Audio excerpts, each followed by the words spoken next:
आज के इस डिस्कशन में हम लोग शैथिल्य के कारण ऊर्जा हानि energy loss due to hysteresis loop की बात करते हैं। आज हम लोग इसका डेरिवेशन करेंगे। तो जैसा कि लौह चुंबकीय पदार्थ के बारे में आप सब जानते ही होंगे कि जब फेरोमैग्नेटिक जो मटेरियल होते हैं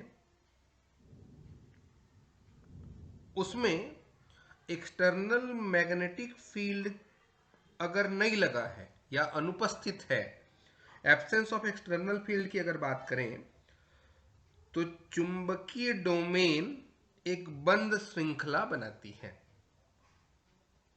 ठीक, ये हमने देखा भी है और हम इसके बारे में जान भी रहे हैं। जिससे क्या होता है, पदार्थ का जो कुल चुंबकीय आघूर्ण है वो शून्य होता है। और जब आप अपने लौह चुंबकीय पदार्थ को किसी बाह्य चुंबकीय क्षेत्र में रखेंगे तो ये जो डोमेन होता है, जो बंद श्रृंखला बना रहे थे, ये घूमते हैं और अपने आप को संरेखित कर लेते हैं, अलाइन कर लेते हैं। और क्या होगा इससे, जब ये अलाइन कर लेंगे, संरेखित कर लेते हैं, तो इनका जो चुंबकीय आघूर्ण है वो बाह्य क्षेत्र की दिशा में आ जाता है या हो जाता है कहिए। और इस संरेखण में बाह्य चुंबकीय क्षेत्र द्वारा लौह चुंबकीय पदार्थ पर कार्य किया जाता है। देखिए, श्रृंखला बंद थी, जब चुंबकीय क्षेत्र नहीं था तो इसके जो डोमेन होते हैं वो बंद श्रृंखला बना लेते हैं। और जब चुंबकीय क्षेत्र लगाया गया तो ये श्रृंखला क्या होते हैं, चुंबकीय क्षेत्र की दिशा में संरेखित होंगे। मतलब संरेखित करने के लिए बाह्य चुंबकीय क्षेत्र के द्वारा कार्य किया जाएगा। ठीक, और अगर आप बाह्य चुंबकीय क्षेत्र को हटा लेते हैं तो ये जो डोमेन है वो घूम करके अपनी प्रारंभिक स्थिति में वापस नहीं आ पाएंगी। पहले बंद थे, चुंबकीय क्षेत्र लगाया, चुंबकीय क्षेत्र की दिशा में संरेखित हो गए, और अगर बाह्य चुंबकीय क्षेत्र को फिर से हटा लेंगे तो ये पूरी तरीके से संरेखित, मतलब अपनी पुरानी स्थिति पे वापस नहीं आ पाएंगे। और यही कारण है कि आपके लौह चुंबकीय पदार्थ में बाह्य चुंबकीय क्षेत्र को हटाने के बाद भी कुछ चुंबकीय गुण रहेगा, बचे रहता है। ठीक, इसका मतलब अगर आपने चुंबकित करने में जो ऊर्जा खर्च किया और उसको अगर चुंबकीय क्षेत्र हटा लेते हैं तो वही ऊर्जा आपको वापस नहीं मिल रही है। इसका मतलब क्या हुआ, इसका मतलब अगर आप मैग्नेटाइज और डीमैग्नेटाइज का चक्र बनाते हैं तो वहां कुछ ना कुछ एनर्जी का लॉस हो रहा है, वापस पूरा का पूरा नहीं आया। इसका मतलब कुछ ना कुछ ऊर्जा की हानि हो रही है। और ये जो ऊर्जा का लॉस हो रहा है, एनर्जी लॉस हो रहा है, इसी को हम लोग शैथिल्य हानि, हिस्टेरेसिस लॉस कहते हैं। ठीक ठीक, और अगर आप इसका डेरिवेशन करना चाहते हैं तो जैसे आपने ये कहा कि एक चुंबकीय डोमेन का मान लेते हैं चुंबकीय आघूर्ण m है, और ये जो चुंबकीय आघूर्ण m है वो चुंबकीय क्षेत्र की दिशा से थीटा कोण बनाता है। ठीक है, चुंबकीय क्षेत्र की दिशा से थीटा कोण बना रहा है। और अगर चुंबकीय क्षेत्र की दिशा से थीटा कोण बना रहा होगा तो चुंबकीय क्षेत्र क्या करेगा, इसके ऊपर बल लगाएगा और अपनी दिशा में लाने का प्रयास करेगा। तो अगर मैं प्रारंभ में कहूं कि चुंबकीय क्षेत्र की दिशा से थीटा कोण बनाने वाले चुंबकीय आघूर्ण m के दो घटक होंगे, एक चुंबकीय क्षेत्र की दिशा में और एक चुंबकीय क्षेत्र की विपरीत दिशा में, लंबवत दिशा में। तो along the direction of applied magnetic field को आ रहा है, उसको हम लोग m cos थीटा लिखेंगे, और उसकी जो लंबवत दिशा है उधर हम लोग को m sin थीटा मिल जाएगा। अब चूंकि आपका जो मैग्नेटिक मटेरियल है उसमें नंबर ऑफ डोमेन है, तो मान लेते हैं आपके चुंबकीय पदार्थ के यूनिट वॉल्यूम में, एकांक आयतन में n डोमेन है। ठीक, तो पूरे आयतन की बात करें तो, अगर पूरे आयतन की बात करें तो क्या होगा? तो चुंबकीय क्षेत्र के दिशा में जो चुंबकीय आघूर्ण है हर डोमेन के लिए M cos theta, M cos theta, M cos theta, M cos theta, N number है। तो इसको हम लोग समेसन में करके लिख देते हैं। समेसन करके क्या लिखें? समेसन करके लिख देते हैं एम कॉस थीटा। ठीक, और उसी तरीके से लंबवत दिशा एम साइन थीटा, समेसन करके बिल्कुल ऐसे ही जैसे इसको लिखे हैं आप, ये वैसी लंबवत दिशा के लिए भी आ जाएगा। ठीक, अब चुंबकीय तीव्रता कैसे निकालें? अगर आपको अब चुंबकीय तीव्रता निकालनी है तो क्या करें? ये जो आपने लिखा है चुंबकीय क्षेत्र की दिशा में,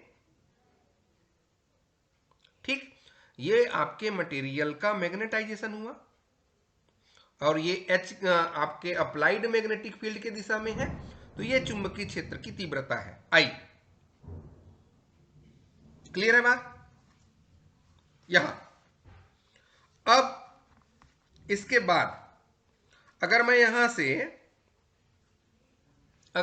से ये वाला जो कंडीशन लिया है इसको डिफरेंशिएट करूं तो ये हो जाएगा DI और यहां हो जाएगा माइनस में minus M sign theta D theta. Clear है? ये आपका इक्वेशन नंबर 1 निकल के आया। क्लियर है बात? यहां तक DI बराबर या DI equal to minus N को यहां नीचे लिखिएगा डिनोमिनेटर में, ये नंबर को दिखाएगा इसलिए N यहां मत रखिए, ये जो N है इसको यहां मत रखिए, N को यहां लिखिए। ठीक, अब इसके बाद देखिए, हम ये जानते हैं कि M चुंबकीय आघूर्ण वाला जो मैग्नेटिक डोमेन है वो आपके चुंबकीय क्षेत्र B की दिशा से थीटा कोण बनाता है, और जब B के दिशा से थीटा कोण बनाएगा तो उसके ऊपर एक बल युग्म आघूर्ण काम करता है, एक बल युग्म आघूर्ण काम करेगा। क्या बल युग्म आघूर्ण काम करेगा? MB sine theta. थीटा कोण पे है तो चुंबकीय क्षेत्र B उस पर बल लगा के बल युग्म आघूर्ण उत्पन्न कर देगा, तो कितना आता है? MB sine theta. हम जानते हैं इसके बारे में। इसका मतलब डोमेन को डी थीटा कोण अगर हम लोग को घुमाना होगा तो कोणीय विस्थापन लाने के लिए कार्य करना पड़ेगा, कोणीय विस्थापन लाने के लिए कार्य करना पड़ेगा। और कार्य क्या होगा फिर? ये आपका बल और ये है आपका विस्थापन। बल और विस्थापन कितना? Minus MB sign theta D theta. शायद ये आपको डाउट नहीं हो रहा होगा कि MB साइन थीटा मैंने यहां क्यों लिखा है।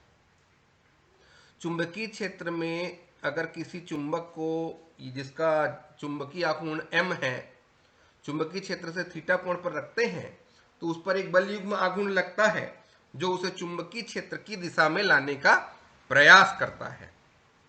तो ये क्लियर है बात? क्लियर है यहां तक? अब आगे गए, देखिए भाई, पूरे मटेरियल की अगर बात करें, पदार्थ के एकांक आयतन के लिए कुल किया गया कार्य अगर निकालना है तो dw आएंगे, उनको सबको ऐड करते जाइए तो कितना आ जाएगा? यहां आ गया minus N MB sign theta D theta. Clear है बात? और अगर इसको सिंपल कर दें, B की जगह म्यू नॉट H रख लें, क्योंकि B बाई H जो होता है वो म्यू नॉट के बराबर होता है, तो क्या आएगा? आपके पास आया minus M mu naught H sign theta D theta. Clear? इसके बाद इसमें से देखिए ये म्यू नॉट वाला टर्म अगर मैं बाहर निकाल दिया तो minus mu naught summation N M sine theta D theta और एच, ये है आपका इक्वेशन नंबर 2। अब अगर मैं इसमें ये वाले टर्म को अगर देखूं, देखिए ये वाला टर्म और ये, मतलब मेरा ये कहना है कि इक्वेशन नंबर 1 और इक्वेशन नंबर 2 से अगर आप देखें, इक्वेशन नंबर 1 और इक्वेशन नंबर 2 से अगर आप देखें तो minus summation N M sine theta D theta की जगह आप डी आई लिखेंगे तो यहां क्या मिलेगा आपको, D W equal to minus mu naught H D I, मतलब क्या मिल जाएगा, यहां माइनस नहीं थे सॉरी, यहां बच जाएगा म्यू नॉट एच डी आई, म्यू नॉट एच डी आई मिला। ठीक है, यहां तक पहुंच गए आप। अब आप ये चाहते हैं कि चुंबकन की जो प्रक्रिया है उसमें, यहां तक हम लोग तो पहुंच गए। अब इसके बाद मैग्नेटाइजेशन के या मैग्नेटाइजेशन के एक पूरे चक्र में पदार्थ के एकांक आयतन के लिए किया गया कार्य। ठीक है, मैग्नेटाइजेशन के पूर्ण चक्र में पदार्थ के एकांक आयतन के लिए किया गया कार्य। तो W निकालें अगर, तो पूरा लाइन इंटीग्रेशन इसका करना पड़ेगा। ठीक है, यहां जब आप लोग हिस्टेरेसिस लूप आपने देखा होगा, शैथिल्य लूप आपने अगर देखा होगा, तो वहां पे जो B और H के बीच का जो वक्र बनता है ना, उसके लिए अगर हम बात करें तो कितना आएगा, ये टोटल वर्क डन अगर W निकालना चाहें आप तो W बराबर कितना हो रहा होगा, W बराबर होगा ये म्यू नॉट एच डी आई, म्यू नॉट एच डी आई। तो ये डी आई का लाइन इंटीग्रेशन कितना, ये अगर डी आई का लाइन इंटीग्रेशन करें तो ये कितना होगा भाई, W equals to mu naught और ये है H और ये है एच डी आई। ये क्वेश्चन नंबर 3। आगे गए, अब चूंकि हम लोग जानते हैं कि B equal to mu naught H I होता है, ये आपको पता है, चूंकि हम लोग को पता है कि B equal to mu naught H I होता है। यहां से I की वैल्यू निकाल लीजिए, यहां से I की वैल्यू निकालना है तो कैसे करें, ये म्यू नॉट को ट्रांसफर कर दीजिए तो B by mu naught H plus I आ जाएगा। ठीक है, और H को अगर पक्षांतर कर देंगे, H को अगर ट्रांसफर कर देंगे तो I equal to B by mu naught minus H मिला। क्लियर है बात। आगे गए तो I की वैल्यू सब्सटीट्यूट कर दीजिए अपने इक्वेशन नंबर 3 पे, तो आपको ये रिलेशन मिला, W equal to mu naught H integration H D B by mu naught minus H. अब इसको सेपरेट करिए, सेपरेट कर दें तो क्या बचेगा, देखिए म्यू नॉट एच, ये डी अंदर गया तो D B by mu naught minus D H, और अगर एच को भी मल्टीप्लाई कर दें तो mu naught H D B by mu naught minus mu naught H minus ये डी एच है, इसके साथ देखिए एक मल्टीप्लीकेशन सीधा सीधा mu naught H D B by mu naught integration में, और दूसरा mu naught H minus D H. Clear है। और एक पूरे साइकिल की अगर बात करें, एक पूर्ण चक्र की अगर बात करें, पूरे साइकिल की अगर बात करते हो तो उस कंडीशन में आप लोग ये कहेंगे कि हमारे पास टोटल आ रहा होगा, ये म्यू नॉट और म्यू नॉट कटेगा, एच डी बी, क्योंकि इसका जो मान होगा एक पूर्ण चक्र के लिए शून्य होता है। ठीक है, तो W equal to H D B. ठीक है, ठीक है। अब क्या आया, एक तो रिजल्ट मिल गया हमको भाई सीधा सीधा कि HDH निकल के आ रहा है। तो इसका मतलब ये हुआ, ये आपके उस वक्र का क्षेत्रफल है, क्योंकि ये जो वक्र का क्षेत्रफल निकला है, ये प्रति एकांक आयतन चुंबकीय पदार्थ के चुंबकन की ऊर्जा को प्रदर्शित करेगा। प्रति एकांक आयतन चुंबकीय पदार्थ के चुंबकन की ऊर्जा को दिखाएगा। तो ऊर्जा कितना? ये E बराबर W बराबर BH वक्र का क्षेत्रफल। इसका मतलब क्या हो रहा है? इसका मतलब ये है कि ये जो ऊर्जा है वो ऊष्मा के रूप में होगा। ये जो ऊर्जा है ये ऊष्मा के रूप में होगा, जिसे पदार्थ अवशोषित कर गर्म हो जाएगा, और चूंकि गर्म होगा वो रेडिएट हो गया, इसलिए यहां ऊर्जा की हानि होगी। क्यों? क्योंकि ऊष्मा उत्सर्जित हो रही है या उत्सर्जित कर देगा। ठीक है, इसके लिए आप लूप को देख लीजिएगा, वहां से आपको ये क्लियर हो जाएगा। ठीक है, यहां तक आपको डेरिवेशन करना है। अगर आपके पास सैथिलियन हानि से संबंधित कोई क्वेश्चन आता है तो। ठीक है, थैंक यू।